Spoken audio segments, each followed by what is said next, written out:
My dad called me by my stepbrother's name during the toast at my own wedding, and my new wife squeezed my hand under the table so I wouldn't say anything. My name is Joel. I've been invisible my whole life. I just didn't know it had a name until the day I got married. Let me give you the short version of 28 years. Mom died when I was 7. Dad remarried when I was 9. Stepbrother Caleb arrived like a golden retriever puppy that everyone immediately loved. Charming, loud, athletic, the kind of kid who made adults forget there was already a quiet boy in the corner doing his homework. I don't blame Caleb. I never have. He didn't ask to become the son that everything orbited around. That's just what happened. I learned to shrink. I got good grades nobody celebrated. I played guitar in my room. I graduated college, and Dad sent a card with a Best Buy gift card inside and a note that said, "Proud of you, buddy." At least he spelled my name right on the envelope. Small wins. Then I met Nadia. Nadia found me at a coworker's birthday party, standing near the snack table pretending to be very interested in the guacamole. She walked up and said, "You look like someone who has a very strong opinion about cilantro." I said I did, actually. We talked for 4 hours. 3 months later, she told me she loved me. A year after that, I was on one knee in her parents' backyard, and her mother was crying before I even finished the sentence. Nadia is the first person in my life who looked directly at me and didn't glance over my shoulder to see if someone more interesting was standing behind me. The wedding was small, exactly what we wanted. 60 people, a venue with string lights and wooden tables, her aunt's homemade baklava on every plate. I cried when I saw Nadia walk down the aisle. Not a polite single tear either. Full face. Her dad patted my shoulder and said, "Good man." 2 words and I nearly lost it again. The dinner was perfect. The kind of night you want to bottle. Then came the toasts. Dad stood up. I felt Nadia find my hand under the table and hold it, which I thought was just her being sweet. Dad started okay. Talked about how fast time moves, how he remembered teaching me to ride a bike, how proud he was. I was actually getting emotional. I was sitting there thinking maybe I had it wrong, maybe this is the moment. And then he said,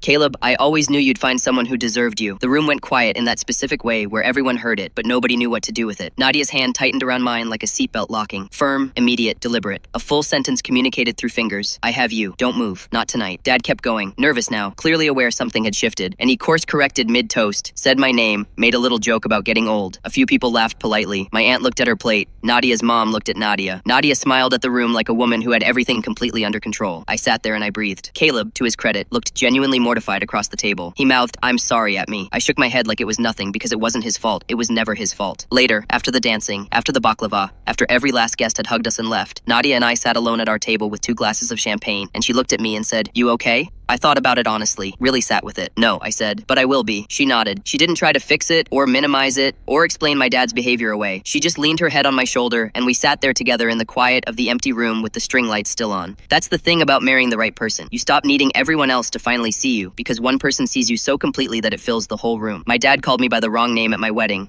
My wife held my hand so I wouldn't break. She's the best thing that ever happened to me.